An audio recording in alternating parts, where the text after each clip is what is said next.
All right, good afternoon, everyone. We're going to continue with our media availabilities here this afternoon at Phoenix Raceway. We've now been joined by Kevin Harvick, driver of the number 4 SHR Ford. Kevin, thank you for joining us for one last time. Before we go to the Q&A portion, anything you want to say before we start? No, I think it's, well, I should have said yes. Obviously, it's you know, it's been a great ride, and I think for me, it's something that I love to do, and you know, I think as you look back on it and realize all the things that you've been able to be a part of and be fortunate to be somewhat successful at, it's been fun. Obviously, I'm not going far, so I guess I'll just be sitting on the other side of the table. Asking the questions, but it's been a great ride, and appreciate everything that's you guys have done for me, and whether they're good questions or bad questions, I guess doesn't really matter. But it's been fun. I appreciate what you guys do. All right, we're now going to go to questions for Kevin. If you have one, raise your hand. We're going to work to get a mic to you. Who would like to kick us off? All right, we'll go over here to Zach.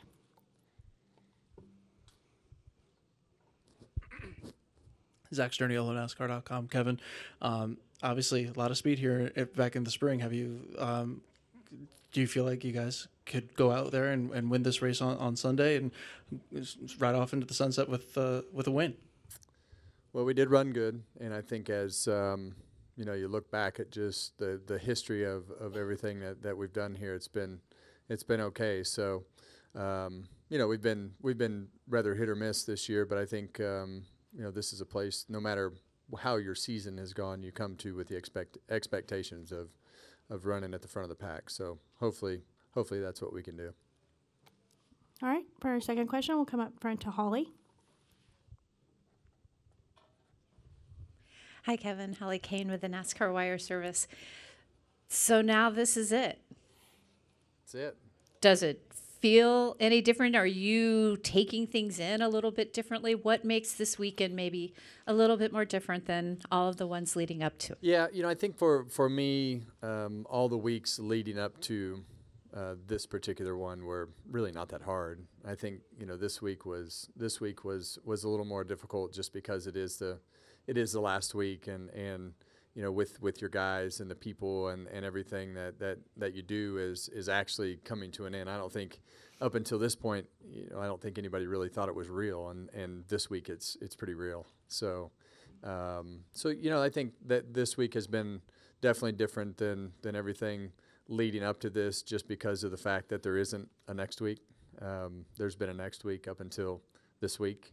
So look, it's very different.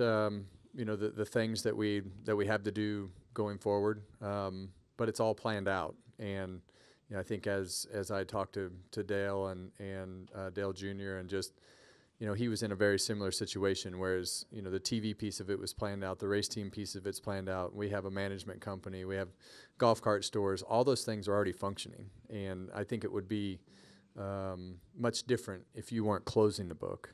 And you know, I think for me, I feel very fortunate to be able to open the book, and obviously, our first chapter was a little bit different than most people's, but it's the time that we chose to be able to say, okay, this is it, and this is going to be, you know, the last week, and you know, coming to Phoenix and racing here for the last time. When you used to come here and race just for a hobby, right? And you look forward to coming to this particular racetrack on Cup weekend and in February for the Copper Classic every year. As a West Coast racer, that's what you did. So it is a little bit different. It's a lot different than the weeks past, because there isn't a next one. Do the kids feel the finality of it? I'm feeling probably a little bit more, but does Piper, I mean, do they realize it's the last drivers meeting where Daddy's running her? Yeah, you know, I think Piper, you know, for weeks Piper's been like, Dad, why do you have to go to the next one? You're already retiring. So she's pretty much over it. Keelan's terrified, just because of the fact that he knows that I'm going to be at way more races than what I was before, and he knows that I'm going to be all over him, you know, a lot more than I am right now. Right now he can he can go off and do his thing and race, and Dad's not there to critique every single move that he makes. So that party's over. And but I think it's fun. Piper told Cheddar earlier. She said he asked her. He said, "So, what are you looking forward to the most?" She said, "Well, Dad's going to come watch me race, so that'll be fun." Oh. All right, we'll go to Jeff Cluck.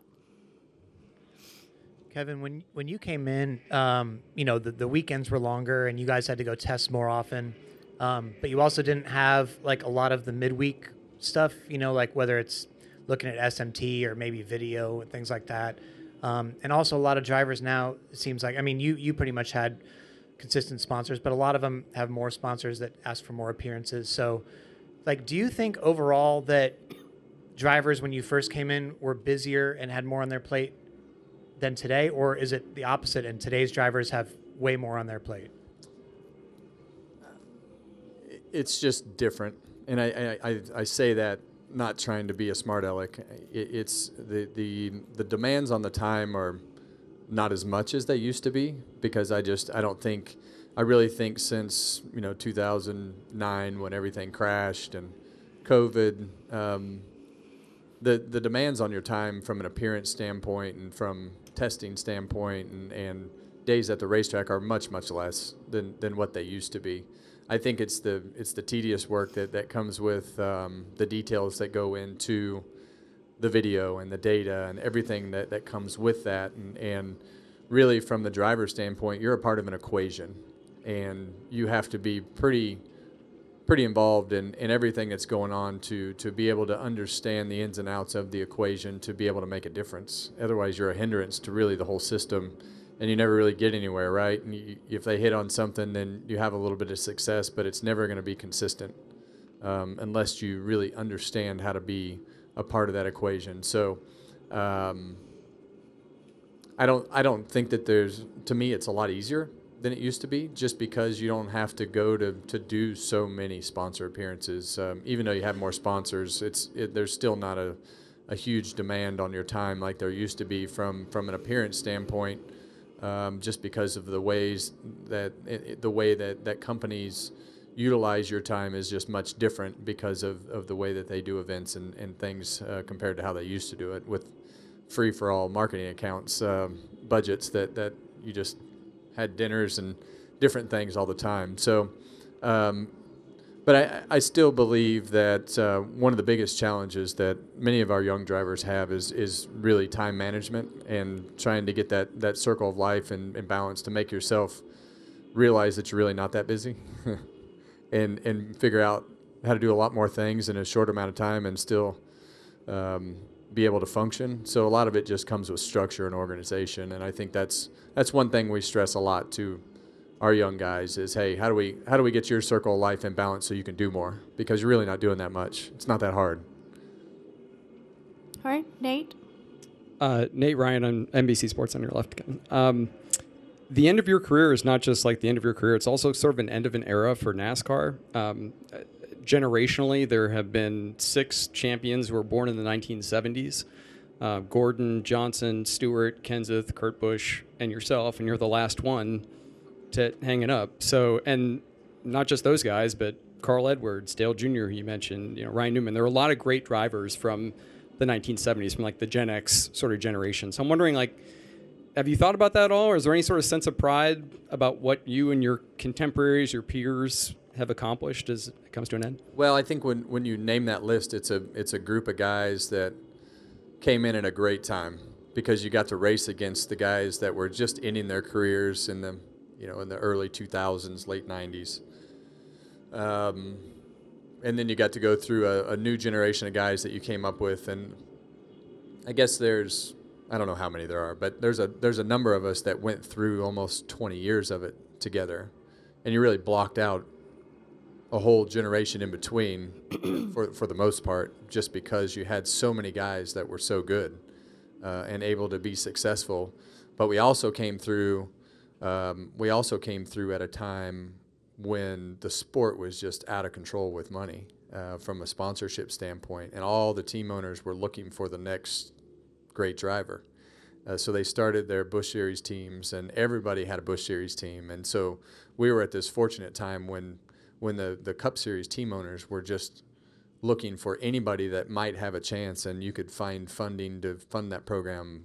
With all you had to do is just say you were starting a program, and you'd have 2 or 3 opportunities for sponsorship. So, and that's how it was really as you went through. For me, when we decided that we were going to go cup racing, we had 3 sponsors, and we had to decide which one we wanted, and that was at a very unique time in the sport, and I think I'm very fortunate to have raced in the previous generation to come through with the guys that I did, and now really for me, I'm in a fortunate spot to be able to see the whole next generation starting, and you have some really young guys that are in their early 30s, late 20s, mid 20s, and now I get to take that and have raced against most all those guys that are going to be here for a long time and go up in the TV booth, and I already know them all and have raced against them and have a relationship with them, and so it's just we came through my generation of racers came through at a very unique time that was just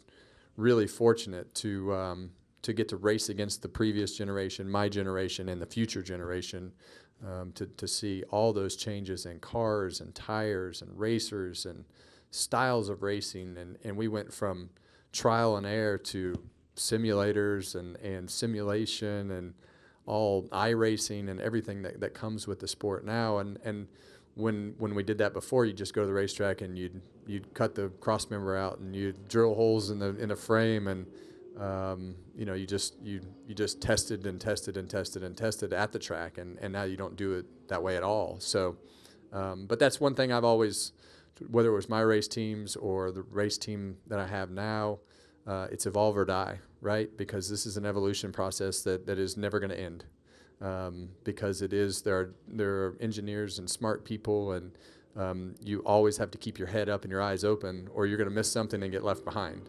And, I think with some of the generation of guys that were going out when we were coming in, they were very stuck on, these are the springs that we need to run in the car. You can't do this and you can't do that. And they quickly got left behind. And to me, I remember that like it was yesterday. And you look back at those guys and you're like, man, if they would have just kind of just followed the evolution of the sport and let it come to them, they'd have still driven it fine. They just wouldn't have known what springs were in the car and what shocks were on the car and where it was going to go next, and whether it was high or low. It still went around the racetrack. It just went around the racetrack faster.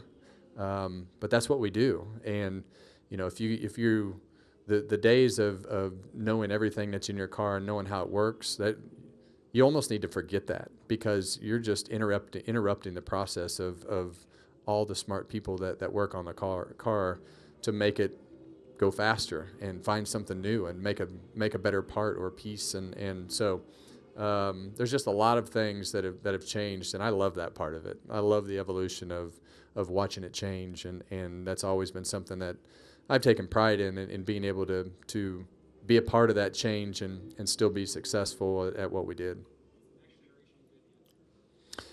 The next generation is, I think it's just a different. I think it is. And I think with, I think guys like Joey Logano are going to be great leaders. They already are. You see some of the younger guys start to speak up in the meetings, and I can't wait to continue to be a part of those meetings as we go forward and listen to it evolve and grow and change and see who the new leaders become, and because that's the process, and that's how it works. And there's a lot of really good racers, and now I think you'll see guys evolve into leaders that you might not have expected, and so yeah, I mean, that'll be fun for everybody to watch and learn, but you've also got some guys that have been here for a while that'll do a good job. All right, we're going to go to Jenna. Hey, Kevin, Jennifer, AP. Everything you've gone through, learned good, bad, and different, what do you not want Keelan and Piper to do? What do I not what? What do you not want? Everything you've learned, everything you've done and experienced, what do you not want Keelan and Piper to do? Well, the one thing that I tell Keelan is, I always tell him, I'm like, hey, we'll get into some sort of disagreement of why you should do something or why you shouldn't do something. And I'll always tell him, he'll say, well, you did this or you did that. And I said, I'll tell him, that's exactly why I'm sitting here telling you not to do that. If you'll just shut up and listen, I'll make you better. It's not very hard, right? I've already been down this road, and I've already made this mistake, and really that's one of the great advantages that we have, where, from the management side is, if you'll just listen. I'm not telling you this is how you have to do it, but just listen to me, and then you take it and you evolve from there. But don't make the simple mistakes. And I think, from Piper's standpoint, she's still trying to figure it all out, but Keelan's pretty easy because he's a lot like me. He's a lot like me in the way that he acts, the things that he does, and things that he says. But he for me is very coachable because of the fact that I know his next move. Like, it's really simple. So I think for him, if he'll just listen and not make some of the same mistakes and just have a better starting point, then he can take it and evolve from there. And if we can make his sister just be in charge of everything, she will definitely take charge. So that seems pretty easy. If it were me, I would just say, I would, before I had kids, I would say, don't ever get involved in racing. You don't want to do it. It's not the lifestyle that you want to live. And then you have kids and you look around and you realize, man, this is really what my life is all about. I love racing. And that really came from watching Keelan race and watching him grow to love the sport, and watching the other parents and the other kids and everything that they did was all about racing because they loved going to the racetrack, and it brought them together. And that's really that's what I've done my whole life. You get in this mode where you walk in the racetrack, you've got your head down, you walk to your hauler, you put your suit on, you walk from the hauler to the car, and from the car to the hauler, and from the hauler home. And I can't wait to walk in the racetrack with my head up and just look around, because I really have never done that. So it's I think for them is probably the best advice I can give them is to try to have fun, because it's not always going to be fun. There's always going to be something that's hard, and in order to be good at this, it's not going to be fun most of the time. So I don't know that answers your question, but I think he likes to listen to anybody but me. Yeah. So, but he listens, and I think as he listens, but doesn't want you to think he's listening, which I'm the same way. So it's fine. But I think for me, I've learned that I don't need to be the coach. I need to coach through the coach, put him around the people that I can trust with what I think is the right way to teach the right methods, because you're going to get a lot further. So that to me is a better strategy, thanks to Jeff Burton. All right, apologies. We are not going to get to all the questions. We probably could spend an entire hour in here talking with Kevin. So, Kelly, I believe you have something for Kevin as we wrap here. But obviously, we don't want to make you late for your final practice session. But hopefully you'll spend a little bit of time with us on Sunday once you get out of the car. All right, Kelly. Thank you, Amanda. Kevin, I'm here on behalf of the NMPA. You've won our Driver of the Year award 2, 3, 4, 7 times, I believe it is. Our members over the last couple weeks wanted to put something together for you. It is a congratulations on a Hall of Fame career, and now welcome to the dark side of being one of us. There's also 2 very important pieces of things in here. We wanted to be the first ones to present you with a media hard card instead of a driver hard card. You might want to look on the back, though. There's a disclaimer that I don't know if this is actually going to get you access to anything. Yeah. And then we've also stuck in here an application to join the NMPA. We know you're good for it, but promptness is appreciated when it comes to your $60. So again, congratulations and enjoy.